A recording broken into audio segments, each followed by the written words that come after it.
legal, digamos, porque no es universal, no es de cualquier manera y por lo tanto no conocer cuál es el marco puede llevarte a complicaciones, ¿no? Entre otras cosas, a ser procesada por el delito de aborto. Ahí está, Lilian, ese es un tema interesante, porque, bueno, todos debemos conocer la ley y si hay problemas en ese sentido en Uruguay, lo que queremos saber es, o reiterar, o subrayar, dejar en claro que para la ley vigente uruguaya, el aborto sigue siendo delito.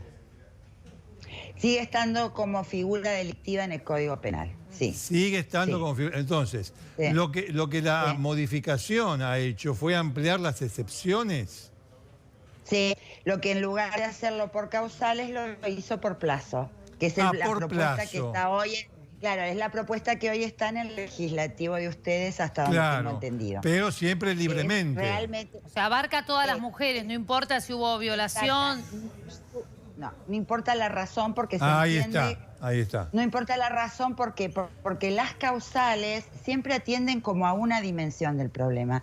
Y en realidad la decisión de seguir o no seguir con un embarazo tiene que ver con multiplicidad de situaciones.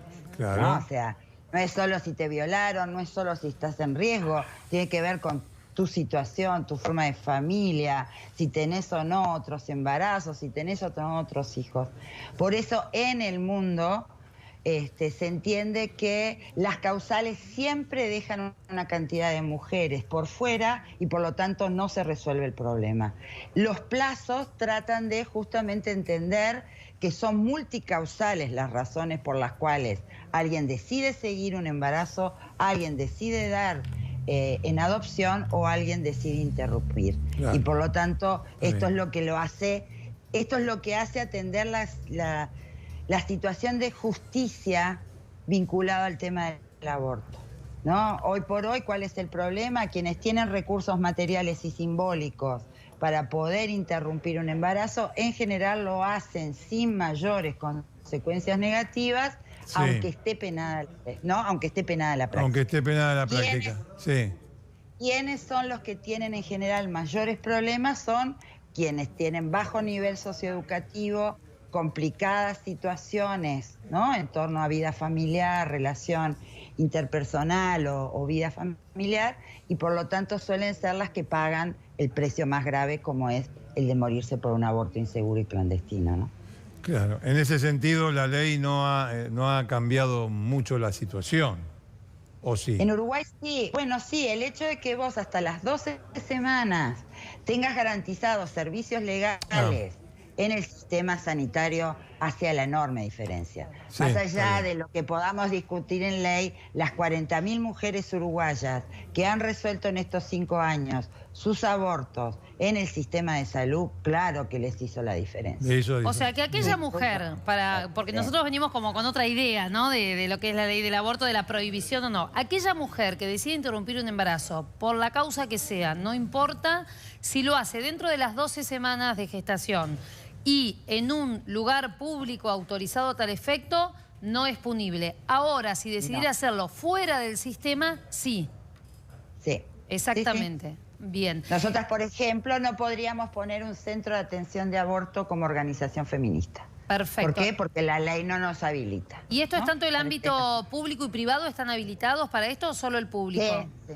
No, porque el Sistema Nacional Integrado de Salud en Uruguay tiene un subsistema, lo que se llama mutual, ¿no? Las instituciones de asistencia médica colectiva que están dentro del sistema y está dentro incluso del seguro de salud que tenemos los que trabajamos formalmente. O sea que es gratuito en cualquier ámbito. Sí, es con pago de bolsillo, pero vos lo pagás de tu salario, claro, ¿no? Y vos elegís si vas al sistema público o vas al sistema mutual. Lilian, los cambios lo tienen que tener, sí. Cuando se discutió estas modificaciones en la ley uruguaya, también se planteó la cuestión de la muerte de un embrión, si es la muerte de un ser humano, o si es la muerte. A ver, ¿cómo fue el tema ese? Porque acá se está debatiendo mucho el hecho de cuándo comienza la vida. De cuándo comienza la vida humana. O sea, primero cuándo comienza la vida, después cuándo esa vida es humana.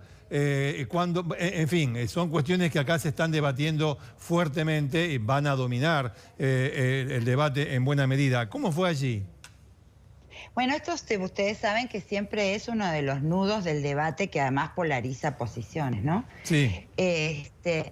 En Uruguay lo que se plantea, y ahí también ustedes sabrán que el presidente de la República actual, Tabaré Vázquez, justamente porque él tiene una concepción en relación a este conflicto, fue por lo que vetó la ley en el 2008, ¿no? Ajá. En todos los capítulos de aborto. ¿Cómo lo resuelve el Parlamento uruguayo? Creo que basado en dos cosas. En la historia laica del Estado uruguayo en Uruguay, ¿no? O sea, ¿qué quiere decir esto? Que no se puede imponer por norma ninguna creencia. Y el tema de cuándo se es persona, jurídicamente en Uruguay está dirimido, es 24 horas después de nacido vivo. Ajá. Ahí vos adquirís carácter después de nacido vivo. Ahí es cuando vos adquirís carácter de persona. No se puede registrar un bebé recién nacido antes de esas horas. Claro, o sea, bueno, porque son personas por nacer.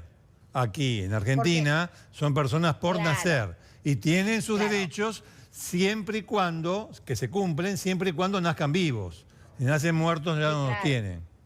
Claro, entonces ahí en realidad esto tiene que ver más con concepciones filosóficas y religiosas y no tanto jurídicas. En términos científicos estrictamente, en realidad hasta la mitad del embarazo hay un proceso vital extremadamente dependiente del cuerpo de la mujer que lo alberga. O sea, no hay posibilidad de independencia, ¿se entiende? Sí. Después de las 20 semanas y cuando hay capacidad de sobrevida extrauterina, incluso ya ahí no se habla de aborto, ¿verdad? No, claro. Se habla de parto prematuro, etcétera, etcétera. Ya ahí no estamos hablando de aborto. Y ahora, entonces, por lo tanto, es un conflicto que en términos jurídicos la Corte Interamericana de Derechos Humanos lo tiene dirimido, ¿no? Por eso la cláusula de que se respetará la vida en general desde el momento de la concepción es lo que permite a los países que legalizan el aborto seguir siendo firmantes de ese tratado, aunque modifiquen la ley en relación a esto. Entonces, hay vida, el tema es conflictivo, es cuando se constituyen personas. Y ahí lo que hay es pluralidad de posiciones y un Estado democrático, a nuestro entender, o por lo menos así lo resolvió Uruguay, tiene que habilitar la convivencia pacífica de la diversidad de creencias y virtudes que solo se dirimirá en la decisión personal. No se puede poner por ley, ni para un lado ni para el otro. Lilian, ¿y qué ocurrió con las muertes maternas? Por un lado, si efectivamente ayudó a bajar las muertes maternas, y por el otro, ¿qué ocurrió en cuanto, obviamente, hablamos de cifras que no son oficiales, las de los abortos clandestinos, pero en cuanto a la cantidad de abortos? ¿Aumentaron, bajaron, se mantuvieron?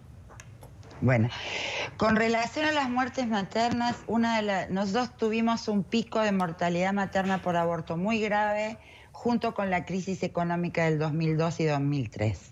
Ahí el aborto se convirtió en la principal causa independiente de muerte materna, afectando particularmente a las mujeres más pobres y más jóvenes.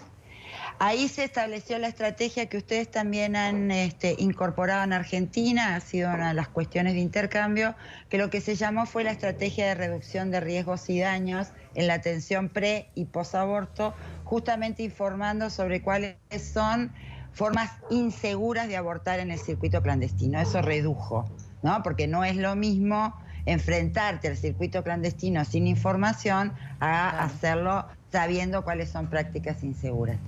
De todas maneras, el tema de mortalidad materna por aborto en Uruguay, como en general, es muy sensible, porque nosotros en el año rondamos entre 14 y 16 muertes maternas en términos absolutos. Con lo cual, si un año, como nos pasó en el 2016, o sea, después de aprobada la ley, y si bien teníamos un periodo de 5 años que no se había registrado muerte materna por aborto, después de aprobada la ley hubo una mujer que muere en el 2013, pero nunca llegó a los servicios legales. Ella lo hizo por el sistema clandestino y de manera de las prácticas más inseguras. Y la segunda fue en el 2016, que sí llegó a los servicios, pero lo hizo pasadas las 12 semanas más 6 días, con lo cual quedó fuera del sistema y recurrió al circuito clandestino y en realidad muere por una septicemia. Entonces... Igual es baja ahí la mortalidad materna, ¿no? Sí, Digo, sí. aún cuando Sin había duda, 16 casos. Sí.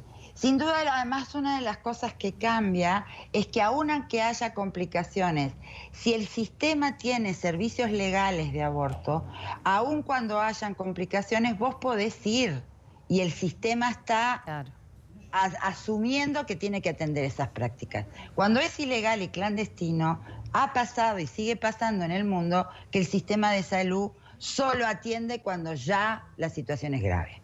¿Sí? Acá vos podés prevenir. ¿Sí? Y con el tema del número. El número siempre, cuando vos comparás estimaciones pre y post, siempre es complicado porque hoy lo que tenemos son cifras oficiales. Aproximadamente en los últimos 2 años se ha instalado alrededor de 9.700 abortos legales por año y la estimación previa al aborto fue de 33.000.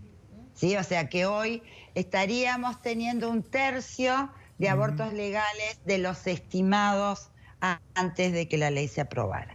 Con lo cual esto demuestra que no es verdad que porque vos habilites servicios legales las mujeres se van a embarazar para ir a abortar.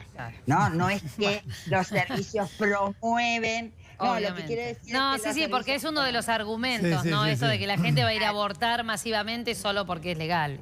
Y va mucho más allá de eso, ¿no?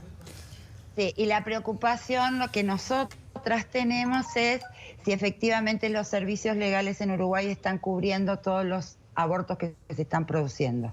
Porque lo que sigue preocupándonos es que hemos encontrado fugas del sistema y mujeres que todavía están obligadas a hacérselo en el circuito clandestino porque no tienen habilitación al legal, como son las mujeres migrantes. La ley en Uruguay es terrible en ese sentido, ¿no? Porque si vos migraste al Uruguay pero no tenés 1 año de residencia, no te habilita la ley a que si quedás embarazada interrumpas legalmente. Claro. Estas son las correcciones que vamos a tener que hacer rápidamente porque además en ese sentido la ley está violando tratados que Uruguay ha firmado con respecto a derechos de la población migrante, ¿no?